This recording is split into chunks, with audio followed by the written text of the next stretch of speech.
Come now, and let us reason together, saith the Lord.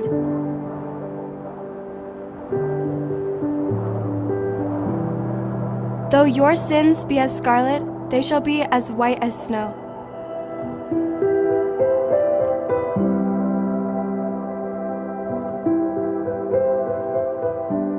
Though they be red like crimson, they shall be as wool.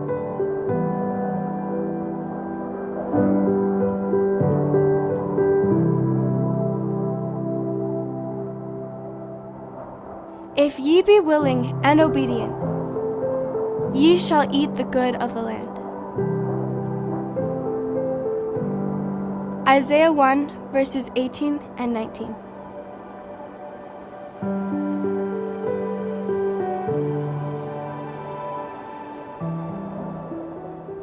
Baik, saudara-saudaraku, judul kita adalah peranan Amerika dalam konflik dunia saat ini. Pengungkapan Yesaya pasal 7 dan 8. Jadi webinar kita ini ada 2 sesi, saudara-saudaraku, dan ini adalah part satunya. Sebagai renungan doa kita, saya senang bacakan dari Testimonies to Minister, halaman 116, paragraf yang kedua. Kita sedang berdiri di ambang pintu peristiwa-peristiwa besar dan penting. Banyak nubuatan yang akan segera digenapi satu demi satu. Setiap unsur kekuasaan sedang akan didudukkan untuk bergerak. Sejarah masa lampau akan terulang kembali. Pertikaian-pertikaian masa lampau akan dibangkitkan kembali. Dan bahaya akan menimpa umat Allah di setiap sisi. Ketakutan sedang menguasai keluarga manusia, yaitu sedang merembes memasuki segala perkara di bumi. Saudaraku yang dikasihi Tuhan, pena inspirasi ini memberikan suatu amaran serius bagi saudara dan saya, bahwa kita sedang berdiri di ambang pintu peristiwa-peristiwa besar dan penting. Banyak nubuatan yang akan segera digenapi satu demi satu. Dan sejarah masa lampau akan terulang kembali, saudara-saudaraku. Pertikaian-pertikaian masa lampau akan dibangkitkan kembali. Nah, kalau sejarah masa lampau akan terulang kembali, saudaraku, pertikaian-pertikaian masa lampau ini akan dibangkitkan kembali, maka sudah dipastikan bahaya mengancam umat Allah dari segala sisi. Oleh karena itu, saudaraku yang dikasihi Tuhan, betapa pentingnya nubuatan ini kita dalami bersama, supaya kita boleh dipersiapkan untuk menghadapi peristiwa penting yang ada di hadapan kita, khususnya yang kita akan pelajari pada webinar ke-31 ini. Untuk itu mari kita berdoa. Kita satu di dalam doa, kita bertelut. Bapa kami yang di sorga, terima kasih atas berkat hari Sabat-Mu yang kudus ini Tuhan. Terima kasih oleh karena berkat kemurahan Tuhan, sehingga kami boleh dipertemukan kembali melalui webinar yang ke-31 ini. Untuk itu, sucikanlah kiranya hati kami, pendengaran kami, penglihatan kami, dan pembicaraan kami, agar supaya firman-Mu yang kami akan dengarkan pada petang Sabat ini, boleh kami mengerti dengan baik melalui tuntunan kuasa Roh Kudus-Mu. Dan biarlah firman ini boleh menguduskan kehidupan kami, agar kami boleh layak untuk dimeteraikan dan dipersiapkan bagi kerajaan. Berkati acara ini dari awal hingga selesainya Bapa. Ke dalam tangan-Mu kami serahkan, ampuni akan segala dosa dan kesalahan kami. Di dalam nama Yesus kami berdoa. Amin. Baik, saudara-saudaraku yang dikasihi Tuhan, sejarah konfederasi kuno hubungannya dengan peranan Amerika dalam konflik di akhir zaman. Saudaraku yang dikasihi Tuhan, ada satu catatan sejarah Alkitab mengenai konfederasi yang mana kita sebagai umat Advent jarang memperhatikan atau mungkin sama sekali tidak mempelajari, bahwa ternyata di zaman Israel dahulu pernah terjadi konfederasi, dan ini akan menjadi pelajaran yang sangat menarik bagi kita. Mari kita lanjutkan. Dalam Yesaya pasal 7 ayat 1 dan 2. Mari kita baca bersama-sama. Dalam zaman Ahaz bin Yotam bin Usia, Raja Yehuda, maka Resin Raja Aram dengan Pekah bin Remalia, Raja Israel, maju ke Yerusalem untuk berperang melawan kota itu. Namun mereka tidak dapat mengalahkannya. Lalu diberitahukanlah kepada keluarga Daud, Aram telah berkemah di wilayah Efraim. Maka hati Ahas dan hati rakyatnya gemetar ketakutan, seperti pohon-pohon hutan bergoyang ditiup angin. Saudaraku, mari kita perhatikan dua ayat ini. Ayat pertama memberitahukan kepada kita, ini sejarah saudara-saudaraku. Ternyata di zaman Raja Ahas bin Yotam bin Uzia ini, yaitu Raja Yehuda ini, pernah terjadi konfederasi di mana persekongkolan jahat antara Raja Israel ya bersekongkol dengan Raja Aram. Jadi Raja Aram ini yang disebut di sini Resin Raja Aram dengan Pekah bin Remalia, Raja Israel. Mereka bersekongkol jahat untuk memerangi Yerusalem, untuk melawan Yehuda, saudara-saudaraku. Dan saudara tahu apa yang terjadi pada saat berita ini sampai kepada keluarga Daud, kepada Ahas dan seluruh penduduk Yerusalem, bahwa ternyata saudaranya itu Israel, 10 suku ini telah bersekutu dengan kekuatan kafir, yaitu Raja Aram. Lalu sebagaimana ayat 2 tadi katakan, maka yang terjadi dengan penduduk Yerusalem dan rajanya, yaitu Raja Ahas ketakutan, saudaraku. Jadi hati Ahas dan rakyatnya ini gemetar, ketakutan. Seperti pohon hutan bergoyang ditiup angin. Jadi inilah konfederasi yang terjadi di zaman Raja Ahas. Bagaimana persekongkolan jahat antara saudaranya 10 suku ini bersekongkol jahat dengan Raja Aram untuk memerangi mereka. Nah, mari kita lanjutkan, saudaraku. Lalu apa firman Tuhan kepada Yesaya ya? Boleh kita baca sejarah konfederasi ini di dalam lengkapnya di dalam 2 Raja-Raja pasal 16 dan 17 dan 2 Tawarik pasal 28 untuk mengetahui cerita lengkapnya bagaimana konfederasi Israel 10 suku dan Syria untuk memerangi kerajaan Yehuda di zaman Raja Ahas. Mari kita lanjut. Nah, ini kita lihat petanya ya. Nah, di bagian ini yang saya sorot ini adalah kerajaan Syria yang warna merah ini ya. Dan warna abu-abu ini adalah Asyur. Nah, di bawah ini adalah kerajaan Israel 10 suku. Nah, ini kerajaan Israel 10 suku ya. Dan di paling bawah itu adalah kerajaan Yehuda. Nah, coba kita lihat ya. Jadi bagaimana kerajaan Yehuda yang begitu kecil ini akan diserang oleh Syria, kerajaan besar dan juga saudaranya 10 suku. Tentunya ini sangat menakutkan, saudara-saudaraku. Tentunya secara sistem pertahanan tidak punya kekuatan kerajaan Yehuda ini. Itulah sebabnya mengapa Raja Ahas dan seluruh penduduk Yerusalem dihinggapi ketakutan yang luar biasa. Seperti pohon yang digoyang ditiup angin di hutan. Nah, ini luar biasa ketakutannya. Nah, kita lanjutkan. Di ayat yang ketiga dan keempat, saudara-saudaraku yang dikasih Tuhan. Berfirmanlah Tuhan kepada Yesaya, baiklah engkau keluar menemui Ahas, engkau dan Seir di Asyub, anakmu laki-laki, ke ujung saluran kolam atas, ke jalan raya pada padang tukang penatu. Dan katakanlah kepadanya, teguhkanlah hatimu dan tinggallah tenang. Janganlah takut dan janganlah hatimu kecut, karena kedua puntung kayu api yang berasap ini, yaitu kepanasan amarah Resin dengan Aram dan anaknya Remalia. Kita perhatikan, saudara yang dikasih Tuhan. Jadi Tuhan berfirman kepada Yesaya supaya Nabi Tuhan ini datang menemui Raja Ahas, Raja Yehuda. Untuk apa? Supaya dia berikan penguatan. Ya, supaya Nabi memberikan kekuatan kepada Raja Yehuda dan rakyatnya. Apa katanya? Teguhkanlah hatimu dan tinggallah tenang. Janganlah takut dan janganlah hatimu kecut. Jadi saudaraku yang dikasih Tuhan, Nabi Yesaya menemui Raja Ahas. Dan apa cerita selanjutnya? Bagaimana tanggapan Raja Ahas? Mari kita lihat. Ayat 5 sampai yang ke-9 dia katakan, oleh karena Aram dan Efraim dengan anak Remalia telah merancang yang jahat atasmu dengan berkata, Marilah kita maju menyerang Yehuda dan menakut-nakutinya serta merebutnya. Kemudian mengangkat anak Tabeel sebagai raja di tengah-tengahnya.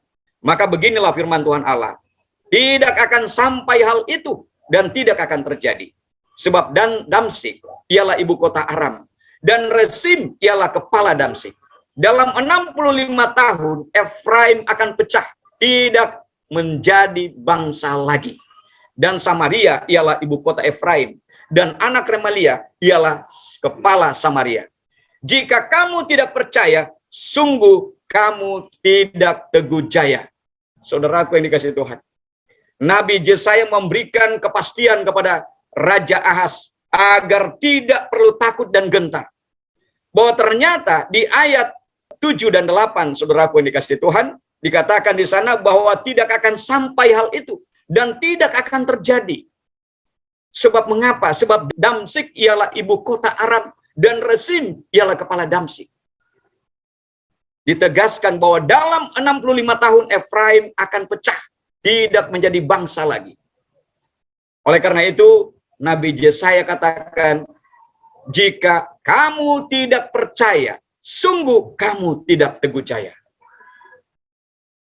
Jadi jika Raja Ahaz dan penduduk Yerusalem tidak teguh jaya, saudara-saudaraku, tidak percaya, maka mereka akan tidak teguh jaya. Mereka tidak akan bisa bertahan menghadapi musuh-musuhnya. Oleh sebab itu Nabi menegaskan supaya mereka ini percaya, ya, dan menaruh harap sepenuhnya kepada Tuhan, supaya mereka ini memiliki kemenangan dan bisa teguh jaya, saudaraku. Mari kita lanjutkan. Yesaya 7 ayat 14 sampai 16. Sebab itu Tuhan sendirilah yang akan memberikan kepadamu suatu pertanda. Sesungguhnya seorang anak darah mengandung dan akan melahirkan seorang anak laki-laki. Dan akan menamainya Immanuel. Ia akan makan dadi dan madu sampai ia tahu menolak yang jahat dan memilih yang baik. Sebab sebelum anak itu tahu menolak yang jahat dan memilih yang baik, maka negeri yang kedua rajanya engkau takuti akan ditinggalkan kosong. Saudaraku yang dikasihi Tuhan. Ya. Jadi Raja Ahaz sepertinya kurang yakin dengan apa yang difirmankan Tuhan melalui nabinya. Oleh karena itu, Nabi Yesaya mengatakan Tuhan akan memberikan tanda kepadamu.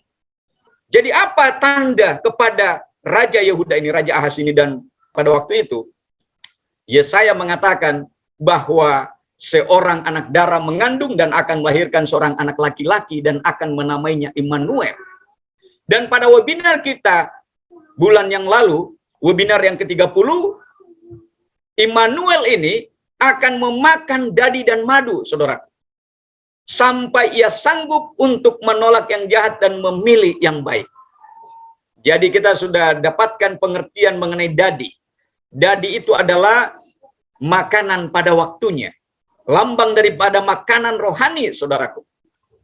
Jadi saya kira untuk masalah ini, saudara-saudara boleh lihat kembali link YouTube kita, Pekabaran Bagi Zaman ini, untuk webinar yang ke-30 yang menjelaskan secara khusus mengenai dadi dan madu itu, yaitu lambang makanan rohani yang akan memberikan kesanggupan bagi seseorang untuk menolak yang jahat dan memilih yang baik. Nah, mari kita lanjutkan, saudaraku. Mari kita perhatikan fakta-fakta penting Yesaya pasal 7 ini.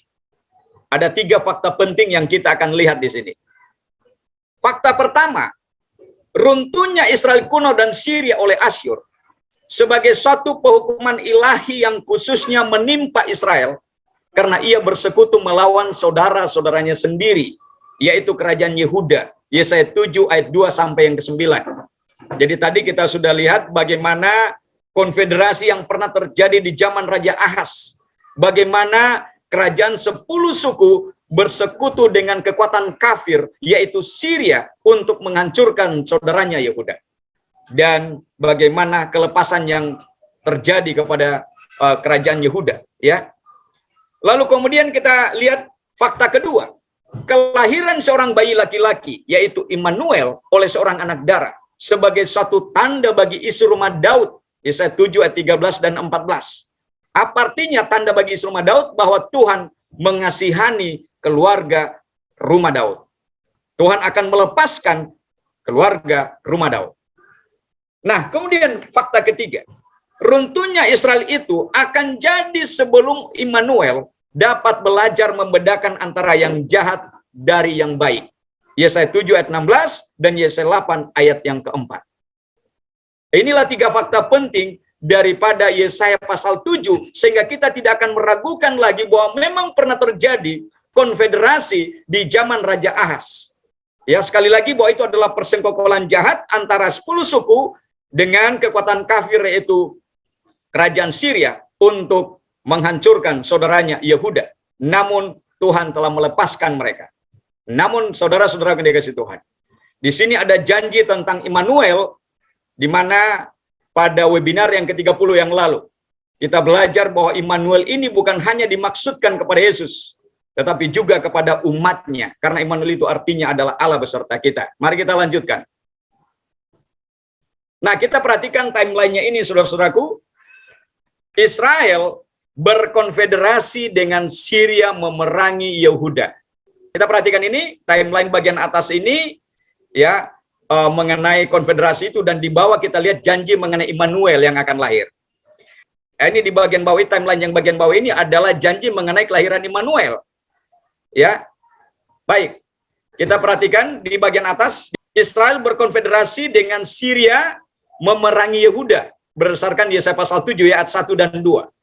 Lalu kemudian Tuhan memberikan janji kelahiran Immanuel di ayatnya yang ke-14, bahwa seorang anak darah akan mengandung dan melahirkan seorang bayi laki-laki yang disebut Immanuel sebagai pertanda bagi isi rumah Daud.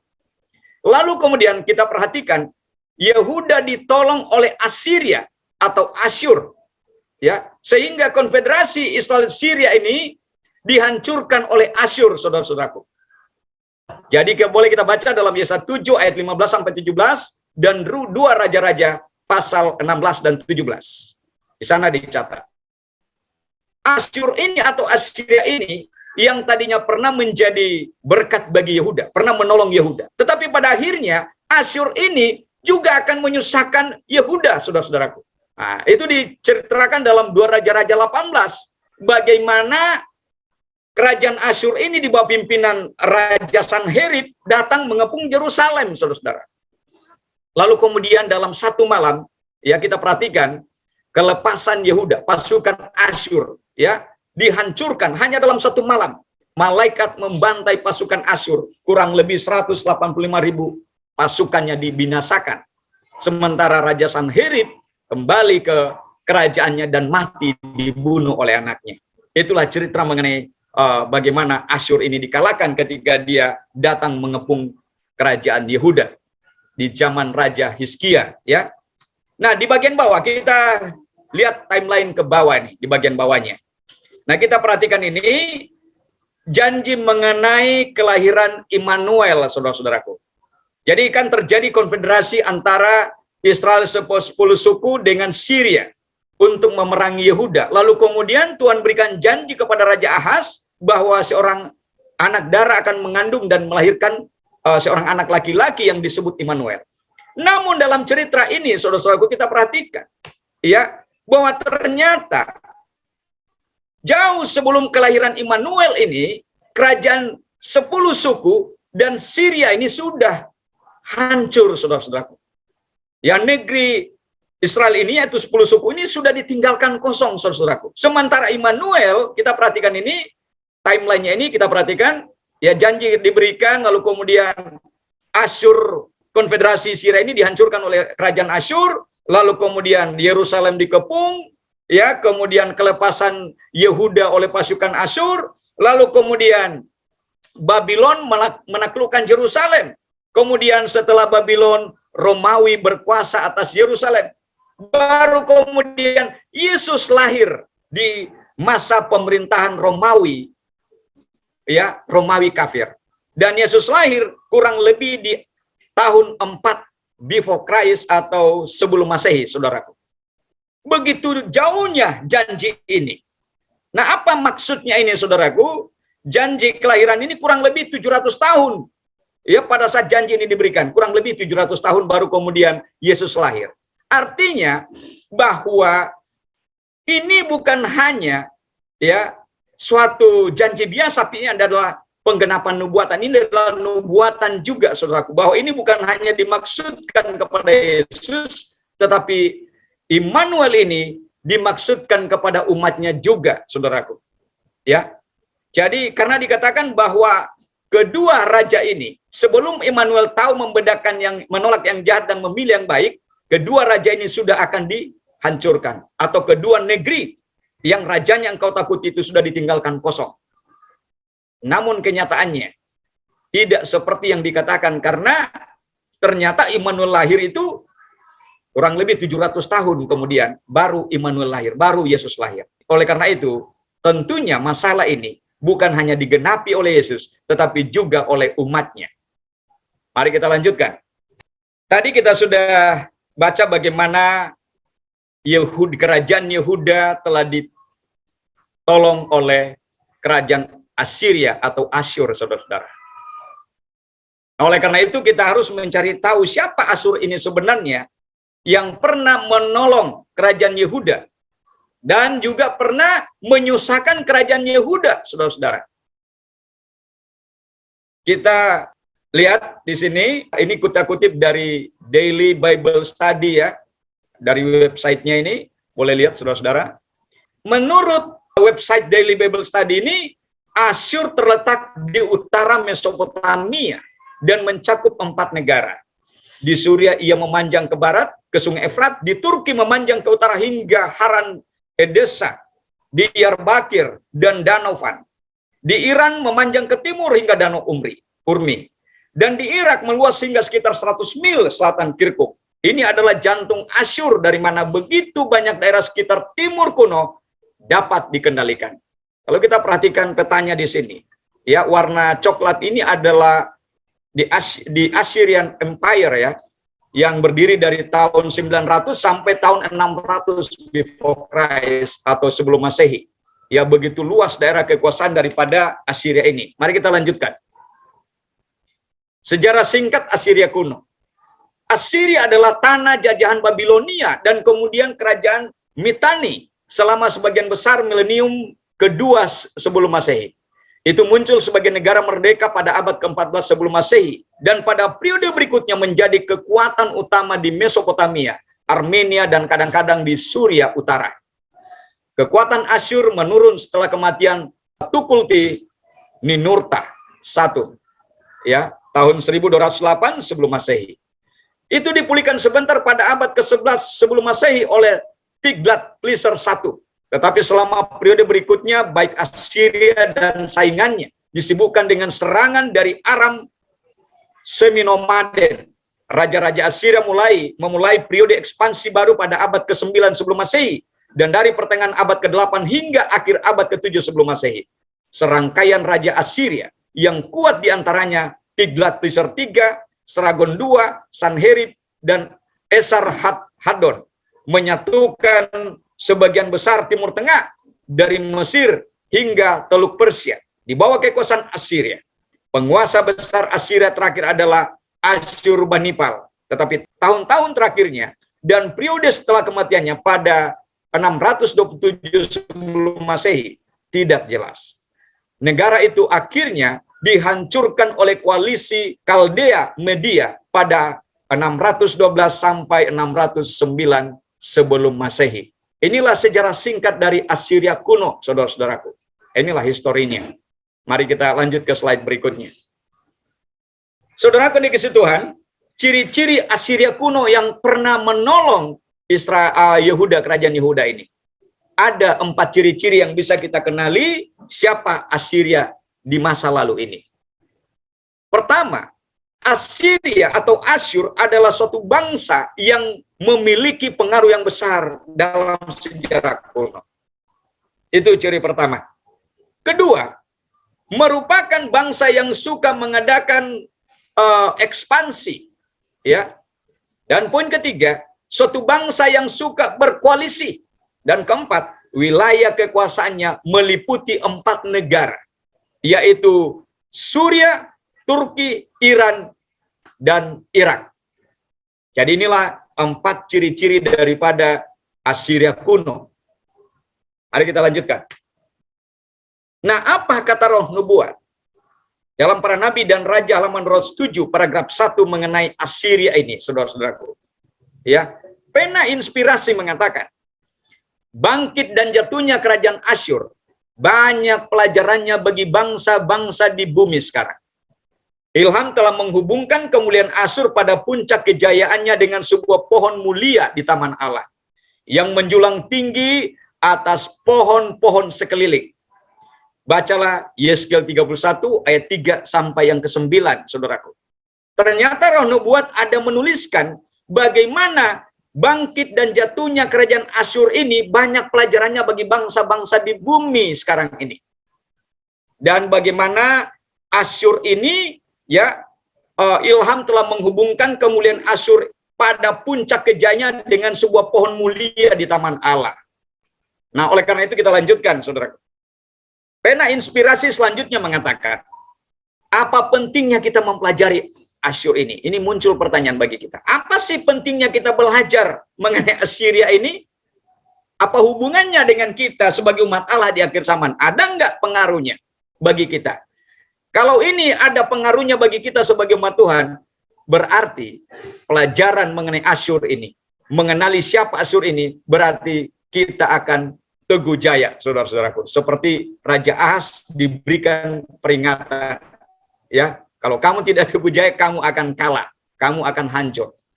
Jadi itulah sebabnya mengapa pelajaran ini begitu penting. Mari kita lihat apa yang inspirasi katakan di dalam buku Para Nabi dan Raja halaman 208 dan 209. Dengan ketepatan yang tidak meleset, yang tiada berkesudahan, masih tetap mengadakan perhitungan dengan bangsa-bangsa. Memandang ke depan. Kita harus garis bawahi ini. Kata memandang ke depan. Kepada masa bila mana kesombongan Asyur akan direndahkan. Sepanjang bernubuat tentang Niniwe. Dan di tengah-tengahnya akan berbaring kawanan binatang. Yakni segala macam binatang hutan. Baik burung undan maupun burung bangau akan bermalam di hulu tiangnya. Burung ponggok akan berbunyi di tingkap. Burung gagak di ambang pintu. Pemapan dari kayu aras telah tersingkap. Sefanya 2 ayat 14. Tadinya besarlah kemuliaan kerajaan Asyur, tetapi besarlah keruntuhannya. Inilah nubuatan Sefanya pasal yang kedua, saudaraku, mengenai Asyur ini. Bahwa ini masih akan direndahkan di masa depan, saudaraku. Berarti ada suatu peristiwa yang lain lagi. Ya, jadi bukan pengalaman Asyur kuno yang masa lalu, tetapi ada Asyur atau Assyria persamaannya yang akan direndahkan kesombongannya di masa akhir zaman. Lalu kemudian selanjutnya dikatakan, tadinya besarlah kemuliaan kerajaan Asyur, tetapi besarlah keruntuhannya. Nabi Yeskel lebih jauh melukiskan tentang sebuah pohon aras yang mulia, yang dengan jelas meramalkan kejatuhan Asyur oleh sebab kecongkakannya dan kekejamannya. Baca Yeskel 31 ayat 10-16. Kesombongan Asyur dan kejatuhannya memberikan satu pelajaran yang penting sampai kepada akhir zaman. Saudaraku, pelajaran ini akan menjadi pelajaran penting sampai kepada akhir zaman ini. Mari kita lihat, ada informasi penting yang kita akan lihat. Nah, kita perhatikan ini. Sefanya bernubuat ini sesudah kerajaan Ahaz. Ya, kita perhatikan ini. Jadi Sefanya pasal 1, firman Tuhan datang kepada Sefanya bin Kusi, bin Gedalia, bin Amaria, bin Hizkia, dalam zaman Yosia bin Amon, Raja Yehuda. Jadi Nabi Yesaya hidup di zaman ini, saudara-saudara. Kita perhatikan ini. Jadi kerajaan Asyur datang menolong Yehuda itu udah jauh sekali, saudara. Kita lihat ini bagian atas ini di dalam yang di kotak, yang di garis merah ini, saudara, dalam kotak merah ini. Jadi kita perhatikan ada berapa raja sebelum Nabi Yesaya datang, ya, yaitu Raja Ahaz, kemudian Raja Hizkia, kemudian Manase dan Amon, ya, Amon. Baru kemudian Josia. Nah, di zaman Josia inilah Nabi Yesaya ini hidup. Dan dia bernubuat tentang Asyur, saudara-saudaraku. Asyur hancur, dibinasakan di zaman Hizkia, Sanherib Dibinasakan di zaman kerajaan Yehuda di mana Raja Hizkia memerintah. Nah, jauh sebelumnya. Oleh karena itu, nubuatan Sefanya ini tentunya menunjuk kesamaan akhir, saudara-saudaraku. Bukan di zamannya kerajaan Hizkia, atau di zamannya Raja Ahaz, atau di zamannya Amon, atau Josia. Tetapi ini akan masih ada di depan kita, di akhir zaman ini. Kita lanjutkan. Nah, oleh karena itu, saudara-saudaraku, siapakah Yehuda, Israel, dan Syria? Ya, Assyria modern. Kalau tadi kita lihat bahwa pernah terjadi konfederasi di zaman Raja Ahaz, di mana saudaranya 10 suku bersekutu dengan Syria untuk menghancurkan Yehuda. Nah, ternyata Yesaya pasal 7 ini menemui kegenapan rangkapnya. Ya, jadi konfederasi rangkap. Mari kita akan lihat kapan. Ya, sebagai umat Advent kita mungkin tidak pernah membahas masalah ini. Kita lihat timelinenya ya. Mari kita lihat kita perhatikan timelinenya di sini. Di bagian atas ini adalah konfederasi di zaman Raja Ahaz. Nah, di bagian bawah inilah konfederasi persamaannya yang terjadi di abad pertengahan. Di bagian atas Israel berkonfederasi dengan Syria. Mari kita perhatikan baik-baik ini. Bagaimana Israel berkonfederasi dengan Syria untuk memerangi Yehuda. Ya, kita ulangi sekali lagi ya. Bagaimana Israel berkonfederasi dengan Syria untuk memerangi Yehuda. Lalu kemudian janji kelahiran Immanuel. Yesaya pasal 7 ayat 14. Lalu kemudian Yehuda ditolong oleh Assyria atau Asyur. Jadi konfederasi Israel dan Syria ini dihancurkan oleh Asyur. Nah, sesudah itu Asyur datang menyerang Yehuda di zaman pemerintahan Raja Hizkia. Lalu kemudian kelepasan Yehuda dari pasukan Asyur ini diceritakan dalam 2 Raja-Raja pasal 19 bagaimana pasukan Asyur ini dihancurkan, dibinasakan oleh malaikat dalam satu malam. Nah, kita perhatikan timeline yang di bawahnya. Ya, konfederasi persamaannya, saudara-saudaraku. Konfederasi abad pertengahan, di mana kita perhatikan negara bersekutu dengan agama. Ya, jadi negara ini adalah kekuatan kafir bersekutu dengan Kristen murtad, membentuk hierarki kepausan. Nah, inilah contoh konfederasi persamaannya ya. Lalu kemudian kita lihat kelahiran Immanuel, ya. Siapa Immanuel ini? Kalau tadi saya jelaskan bahwa oleh karena janji mengenai kelahiran Immanuel ini 700 tahun kemudian, kurang lebih 700 tahun kemudian baru Yesus lahir. Oleh karena itu tentunya masalah ini bukan hanya dimaksudkan kepada Yesus, tetapi juga kepada umatnya. Siapa mereka ini? Yaitulah umat yang dilahirkan oleh Roh, yaitu orang-orang Kristen, tentunya, saudara. Nah, mari kita lanjutkan konfederasi negara dan agama ini, yaitu kekafiran yang menyatu dengan kekristenan murtad yang membentuk pemerintahan hierarki kepausan ini dihancurkan oleh bangsa-bangsa Protestan. Nah, untuk masalah ini lebih jelasnya kita bahas di webinar part 2-nya nanti. Ya, di webinar selanjutnya, saudara-saudaraku. Karena webinar kita ini terbagi 2 bagian. Baik, kita lanjutkan. Nah, mari kita perhatikan contoh persamaan konfederasi di zaman Ahaz ya. Jadi ini adalah contoh konfederasi. Kalau contohnya dulu adalah di zaman Ahaz, dan ini adalah contoh persamaannya di abad pertengahan.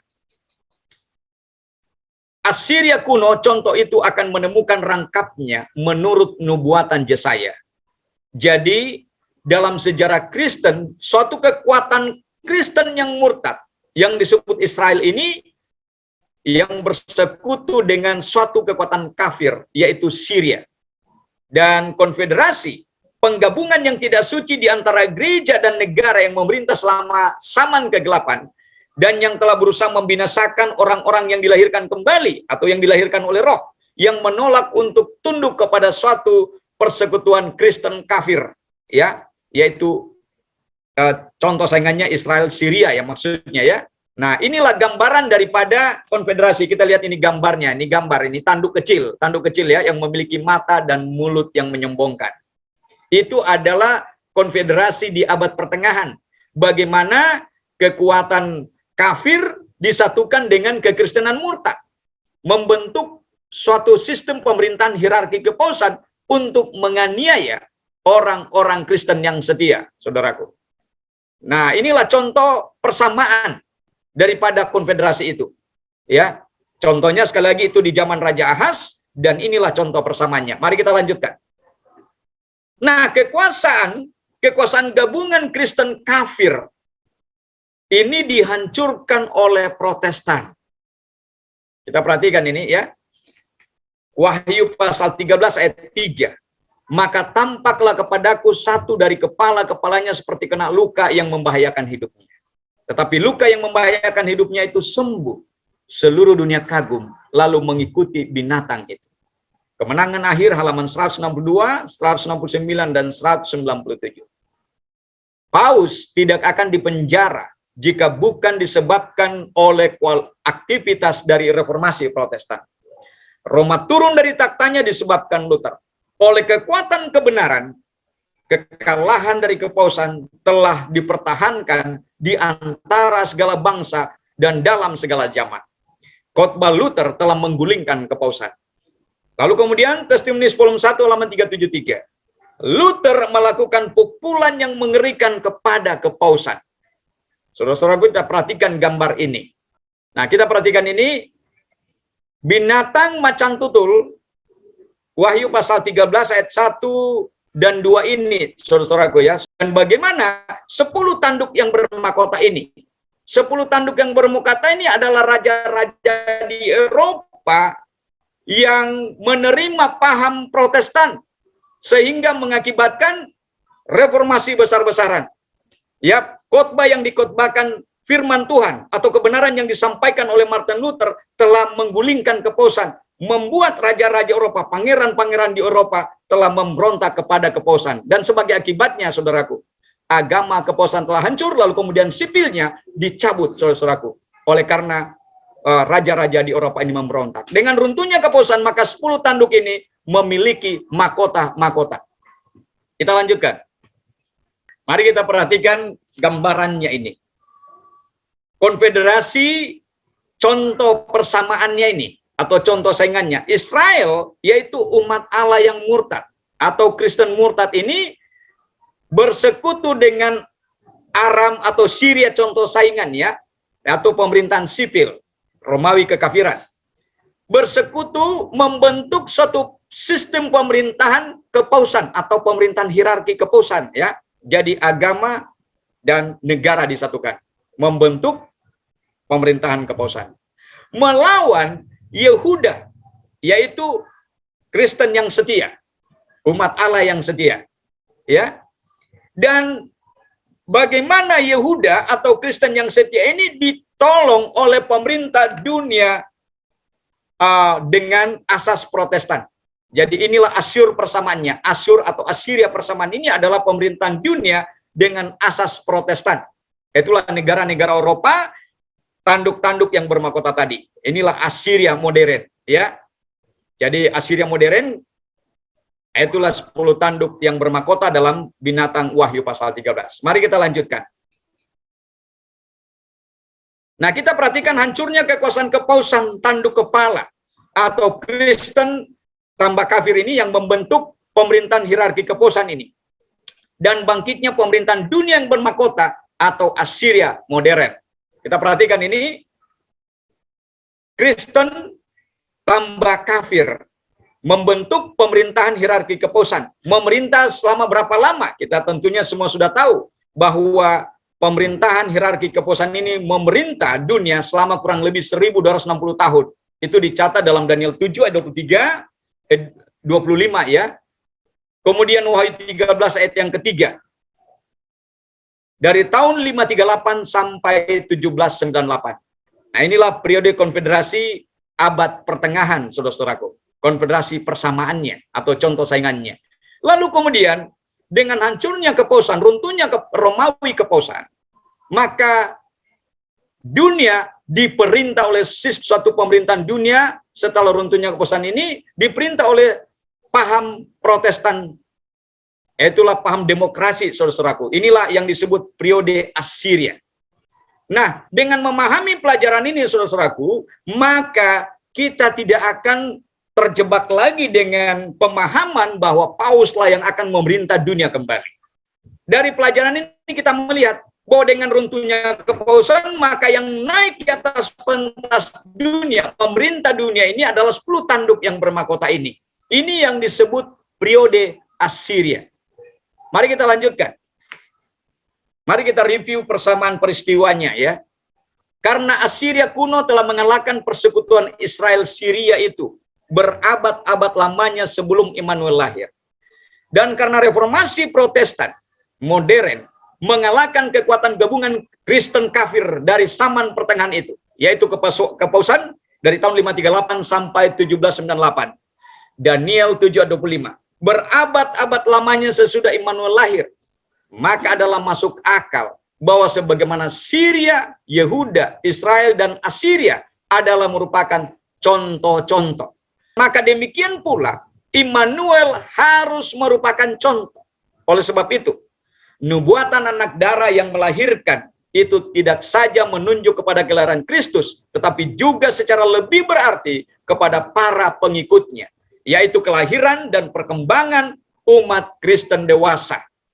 Jadi inilah persamaan peristiwanya, saudara-saudaraku, sehingga kita tidak akan ragu bahwa baik Assyria, kemudian Yehuda, Syria, dan Israel itu adalah contoh-contoh, dan juga Immanuel itu adalah contoh. Kita lanjutkan. Nah, kalau tadi kita sudah belajar ciri-ciri daripada Assyria kuno, nah sekarang kita datang kepada ciri-ciri Assyria modern yang pernah menolong umat Kristen, tapi kemudian akan menyusahkan umat Kristen juga yang setia, ya. Ada 6 ciri-ciri Assyria modern. Pertama, suka bersekutu. Yesaya 8 ayat 9. Lalu kemudian Nahum pasal 2 ayat 10 dan 11. Kedua, memiliki pengaruh besar dan luas kekuasaannya di berbagai negara. Dia suka mengadakan ekspansi. Sefanya 2 dan Yeskel 31. Lalu kemudian poin ketiga, ya, ciri yang ketiga, berperan besar dalam perdagangan, yaitu perekonomian dunia saat ini. Dan ciri yang keempatnya, ibu kotanya adalah Nineveh. Sefanya 2 ayat 13 dan pasal 3. Bangsa yang sombong, ya, yang kelima ya, ciri yang kelima, bangsa yang sombong, Yeskel 31 dan Sefanya pasal 2.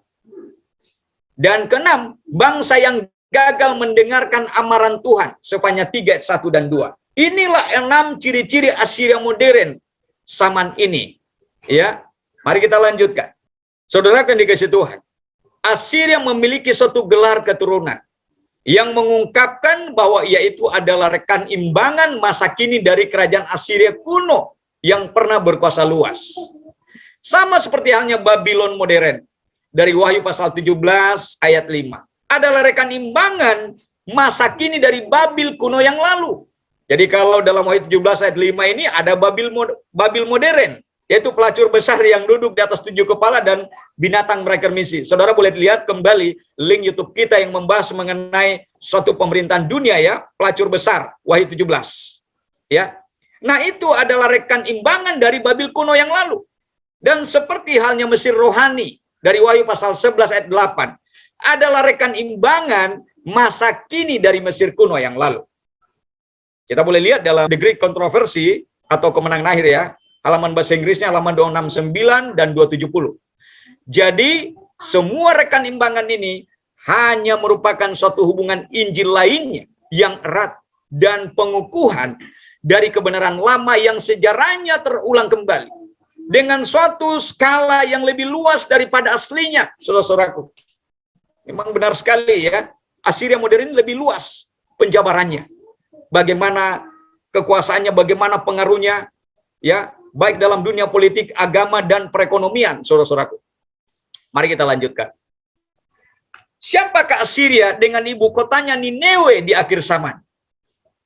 Periode setelah abad pertengahan, setelah reformasi Protestan. Mari kita perhatikan pada gambar sebelah kiri saya, yaitu gambar binatang macan tutul dalam Wahyu pasal 13 ayat 1 sampai yang ke-3, saudaraku. Ya, kita perhatikan ini.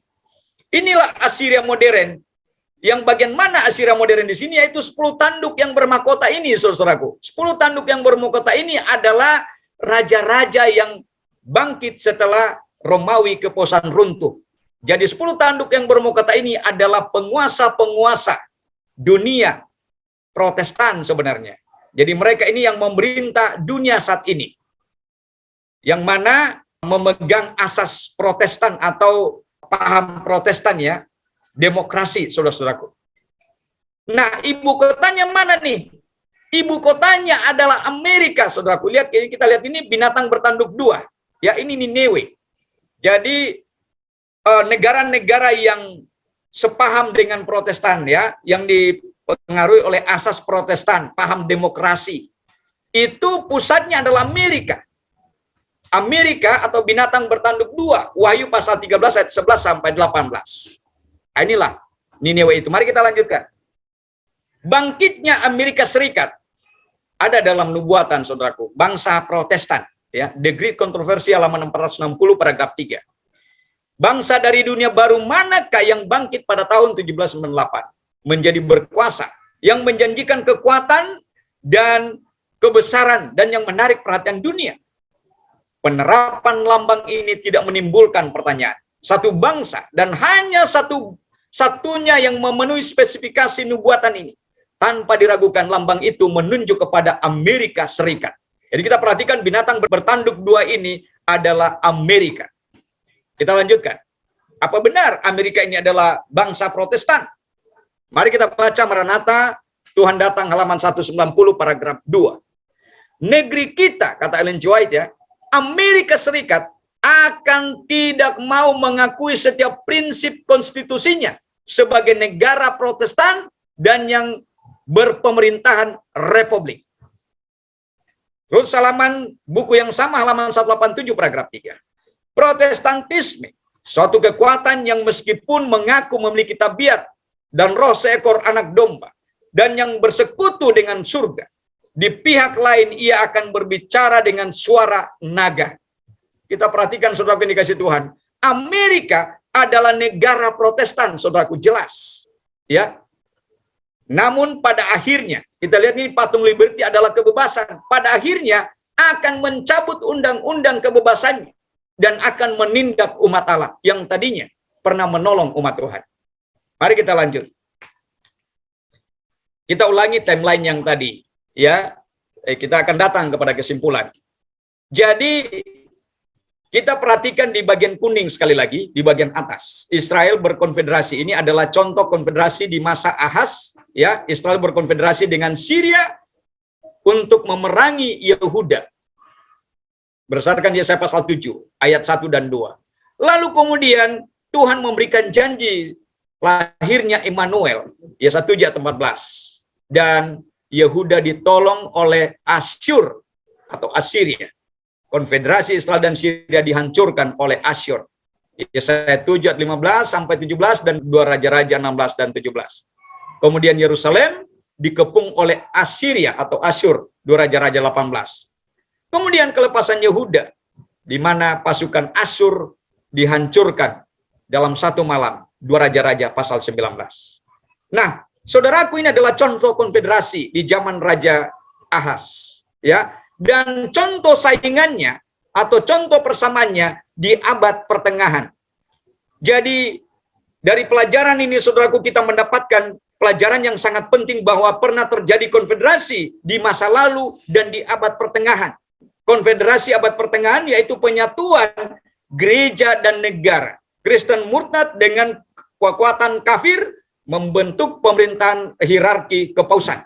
Kemudian lahirnya Immanuel atau umat Kristen ya, yang dilahirkan oleh Roh muncul di sini, saudaraku. Nah, konfederasi negara dan agama ini atau gereja dan negara ini yang membentuk suatu sistem pemerintahan hierarki kepausan dihancurkan oleh bangsa-bangsa Protestan. Jadi dihancurkan oleh bangsa-bangsa Protestan, saudara-saudaraku. Untuk lebih mendetailnya peristiwa-peristiwa yang akan terjadi selanjutnya, bagaimana peranan Amerika di dalam pertikaian bangsa-bangsa yang ada sekarang sampai kepada selesainya pekerjaan Injil atas dunia ini, ya, atau sampai tutupnya pintu kasihan, kita akan mendalaminya di webinar selanjutnya, saudara-saudaraku. Kita akan datang kepada kesimpulan. Sebagai kesimpulan, ada 5 poin penting di sini. Pertama, pertikaian antara bangsa-bangsa saat ini sudah dinubuatkan dalam kitab Yesaya, Sefanya, dan kitab Nahum. Namun untuk lebih jelasnya, saudaraku, nantikan webinar kita kedua, ya. Poin kedua, runtuhnya konfederasi di abad pertengahan oleh reformasi Protestan. Jadi bagaimana konfederasi di abad pertengahan ini dihancurkan oleh reformasi Protestan.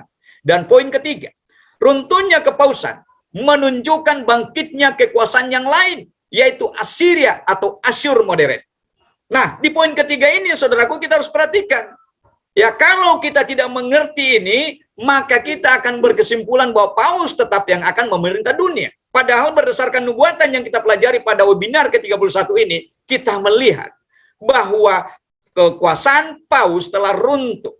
Dan sebagai gantinya, muncul satu sistem pemerintahan paham Protestan. 10 tanduk yang bermahkota pada binatang macan tutul, Wahyu 13 ayat 1 dan 2, saudaraku.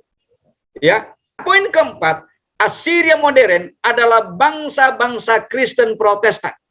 Dan poin kelima, dan untuk lebih mendalami siapakah Syria, Asyur di akhir zaman, yaitu bangsa-bangsa Kristen yang berbahasa Inggris, yang tadinya penolong bagi sidang, ya, bagi sidang Tuhan, namun pada akhirnya akan menjadi penguasa yang tirani, yang akan menganiaya umat Tuhan.